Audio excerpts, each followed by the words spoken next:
मैं आपको शक्ति का दूसरा सिद्धांत बताता हूं। मुझे नहीं मालूम कि यह सिद्धांत मुझे बताना चाहिए या नहीं, मुझे यह भी नहीं मालूम कि यह सही है या नहीं, लेकिन क्योंकि मैं इसको मानता हूं और मुझे मालूम है कि इसके बारे में कई लोग जिनके हायर मॉरल वैल्यूज हैं शायद न भी समझते हो या न भी वो रखते हो, लेकिन एक मेरा विचार है, चाहे तो इस पर विचार करें। सब नहीं तो कुछ न कुछ लोगों को शायद इस विचार से कुछ सोचने की और कुछ करने की प्रेरणा मिलेगी। इतिहास दुनिया की सबसे बड़ी अदालत है, इससे बड़ी अदालत कोई नहीं है।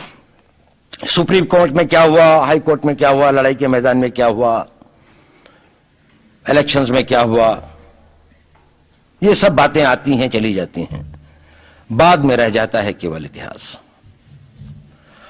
और इतिहास का निर्णय हमेशा उसके पक्ष में गया है जो शक्तिशाली था। इसने कभी उसका साथ नहीं दिया जो न्याय के साथ था, जो सही था। अगर ऐसा होता तो दिल्ली में बाबर रोड होती है, बाबर रोड है लेकिन राणा सांगा रोड नहीं है, क्योंकि बाबर आया, विजयी हुआ, राणा सांगा हार गया। भारत की हिंदूशाही किंगडम अफगानिस्तान से होती सिकुड़ती सिकुड़ती सिकुड़ती यहां तक नहीं आ जाती। हमने किसी पर आक्रमण नहीं किया, हमने किसी के जीवन मूल्यों को नष्ट नहीं किया, हमने किसी के धर्म ग्रंथों को और धर्म स्थानों को नष्ट नहीं किया। शायद हम न्याय संगत थे, शायद सत्य भी हमारे पक्ष में था, लेकिन शक्ति हमारे साथ नहीं थी। इसलिए इतिहास ने हमें उसकी सजा दी। इतिहास ने हमेशा उनको सजा दी जिन्होंने विचारों को कर्म से और न्याय को शक्ति से अधिक महत्व दिया।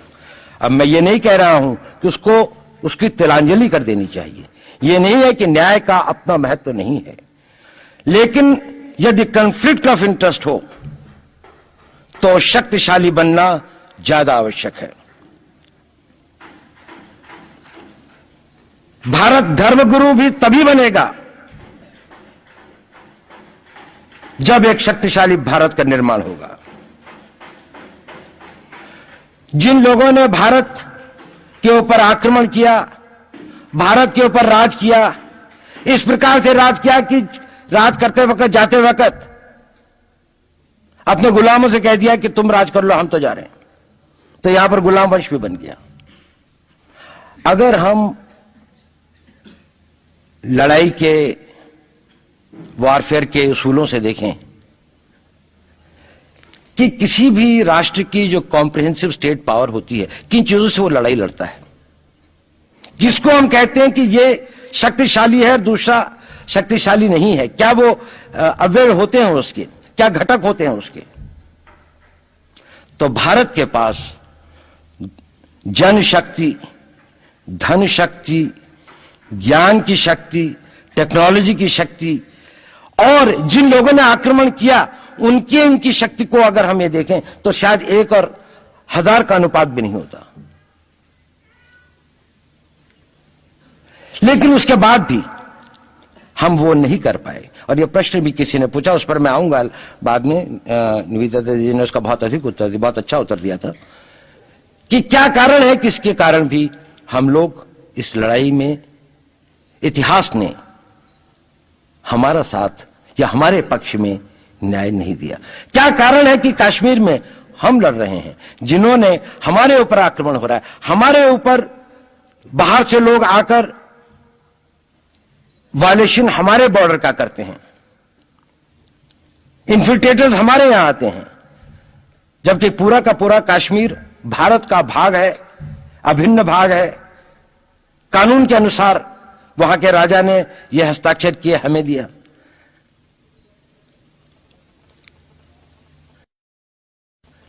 क्या कारण है कि करोड़ों की संख्या में बांग्लादेश से लोग भारत में आते हैं, हम बाड़ लगाते हैं, वो लोग वहां से मना करते हैं कि आप हमारे आदमियों को आने दीजिए, और हम कुछ नहीं कर पाते।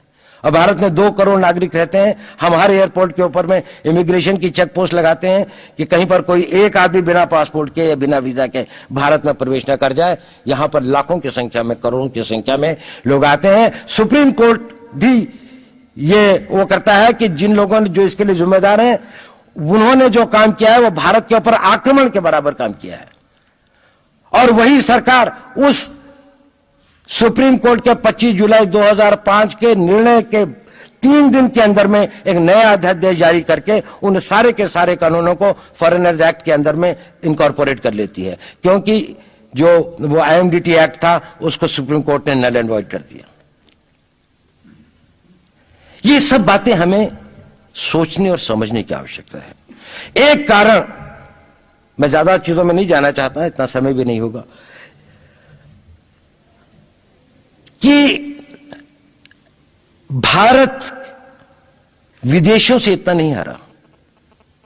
अंग्रेजों ने भारत के खिलाफ कोई लड़ाई ऐसी नहीं जीती जिसमें कि अंग्रेजों की फौज में भारतीय सिपाही नहीं थे। चाहे वह पहले बंगाल नेटिव आर्मी थी, 1857 के अंदर में सिखों और गुरखास ने उनका साथ दिया। जब सिखों से लड़ाई हो रही थी तो बाकी लोगों ने उनका साथ दिया। हमेशा नेटिव आर्मी उनके साथ थी। जब जब आक्रमण वेस्ट से हुआ, चाहे वो पार्थियंस थे, चाहे हून थे, चाहे मंगोल आए, बाद में मुगल आए, तो लश्कर कहां बने? वो तो थोड़े से लोग आए थे। लश्कर बने काबुल में, जिस वक्त तो इस्लामाइज भी नहीं हुआ था, लाहौर में, सरहंद में। हिंदुस्तानियों को हराया है तो हमेशा हिंदुस्तान के लोगों ने साथ नहीं दिया देश का। और दर्द है तो केवल इसी बात का। भारत के इतिहास में अगर दर्द केवल इस बात का नहीं है कि विदेशियों ने हमारे साथ क्या किया, उनका तो हम मुकाबला कर लेते। दुख इस बात का था कि हमारे सभी लोगों ने साथ नहीं निभाया और साथ नहीं दिया। और इसकी फीलिंग आज भी मुझे इस देश में होती है। और भारत को आंतरिक बाह्य शक्तियों से जो सबसे बड़ा खतरा है, वो खतरा इस बात का है कि हमारे अपने लोग ही कहीं राष्ट्र की सुरक्षा, राष्ट्र की अस्मिता, राष्ट्र के गौरव का सौदा न कर बैठे, अपने आज के सुख के लिए अपने भविष्य को अंधकारमय न कर दें। और इसके लिए जो जागरूकता चाहिए, इसके लिए जो ताकत पैदा करनी है, वो ताकत केवल समाज के अंदर भी पैदा की जा सकती है। उसको केवल आप लोग कर सकते हैं। वो केवल आज की युवा शक्ति ही कर सकती है।